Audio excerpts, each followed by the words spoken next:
So when you're looking to buy a watch, it definitely can be overwhelming with just the amount of watch brands out there. But when you do take a closer look at the industry, you realize that the majority of these watch brands are only owned by a handful of companies. What is going on, everybody? Teddy Baldassarre here, and in this video, we're going to be looking at the breakdown of the watch industry and the few companies that own pretty much all of the watch brands that we know of on the market. And I think this is an incredibly important topic to cover because if you're trying to be the most informed buyer as you possibly can, you're gonna wanna know just the hierarchy and structure of the watch industry as a whole.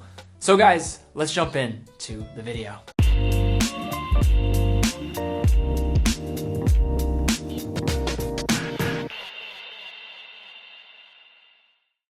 Alright guys, so like I mentioned, there are just a few groups in the entire watch industry that own the majority of the companies.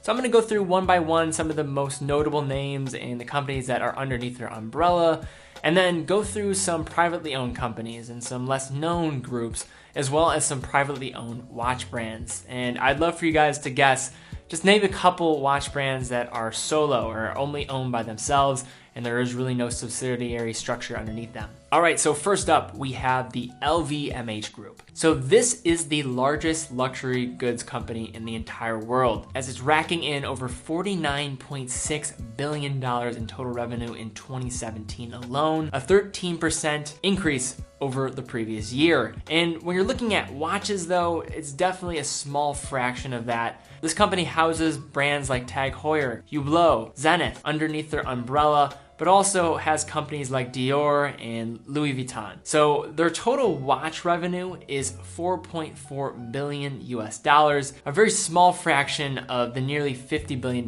in revenue that they brought in last year. Next up, we have another luxury goods company, actually the second largest in the world, and that is Richemont. Richemont definitely is the leader when it comes to luxury watches. Underneath their umbrella, they have brands like Vacheron Constantin, and Lange & Söhne, Jaeger-LeCoultre, Piaget, IWC, Panerai, Baume & Mercier, Cartier, and Montblanc, just to name a few. The revenue total last year in 2017 was $10.6 billion US, and more than half of which would come from jewelry sales outside of watches. So as of 2017, Richemont sold $3.3 billion in their watch division, with Cartier being the largest brand in the Richemont portfolio by far when you're counting both jewelry and watches. Now we have a brand that really was formed during the back end of the quartz crisis, and that was in 1983, really is the Swiss's way to counteract this crisis that was taking place, and all of these Chinese and Japanese companies were coming in and destroying the Swiss luxury market for watches, and that is Swatch. So Swatch has been around again since 1983. The revenue in 2017 was $7.96 billion US.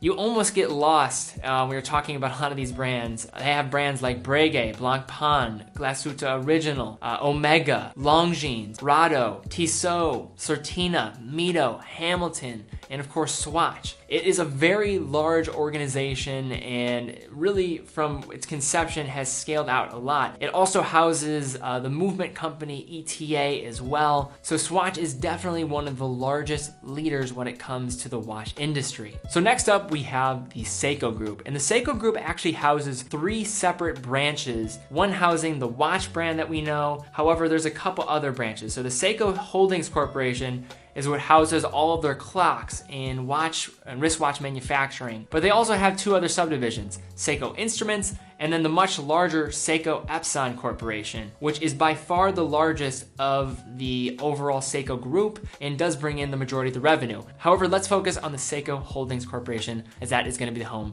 for their watches. This branch of the Seiko group houses brands like Seiko, Grand Seiko, Pulsar, Alba, Orient, just to name a few, and is responsible for the revenue of $1.3 billion, just a small fraction of their total revenue when you're looking at the entire Seiko group as a whole. Next, we have the Kering Group, and this is a luxury goods company who has only recently gotten into watches as of late, after purchasing Jean Richard, Gerard Perregaux in 2011, and then Ulysses Nardin in 2014, and has made strides to continue to grow this division as of late, and probably will continue in the future. Now we have the Citizen Group. So the Citizen Group has has $1.4 billion in watch sales to their name in 2017, $2.8 billion in total sales, and houses brands like Citizen, Bulova, and a few actual Swiss watchmaking companies like Alpina and Frederic Constant. Now from Japan with Citizen to Hong Kong with the City Champ Group. This brand houses brands like Eterna and Rotary and brought in $380 million in revenue in 2017. So definitely not the largest on this list, but still a notable group. Now the last two larger organizations that house a lot of watch brands that I want to touch on are more to the fashion focus. And the first one is the Fossil Group. So Fossil houses brands that you'd often associated with fashion. So brands like Burberry, Diesel, Fossil, Michael Kors, Marc Jacobs, Armani, just to name a few. However, it does house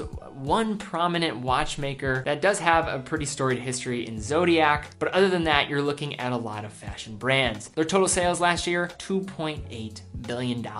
And to go along with this fashion trend, we're gonna go ahead and look over at Movado. So Movado houses brands like Juicy Couture, Tommy Hilfiger, Coach, Lacoste, Movado, just to name a few, and brought in $568 million in sales last year. And another important note, an interesting note, is they recently announced that they were going to acquire Movement for an initial $100 million payment and then 2 additional payments of $100 million in total. And Movement being that brand that a lot of people love to hate. And as somebody who certainly doesn't like Movement watches, like I know a lot of other watch lovers don't, I will say that a lot of that marketing where they talked about disrupting the industry, I think they actually kind of did it a little bit, guys. So now a few privately owned companies. So we have the Frank Muller Group, who owns many different watch brands, the Festina Group, the Timex Group, the Invicta Group, which recently purchased Glycine, and then we also have Rolex, which houses, of course, Tudor as well, and brought in $4.6 billion in estimated sales in 2017. Still the #1 selling watch brand in the world. And now for privately owned companies, we have Audemars Piguet, Patek Philippe, and Chopard, just to name a few. So Breitling was owned, pretty much family owned since their conception, and then were owned by the Schneider family since 1979 when they acquired them. However, they sold in 2017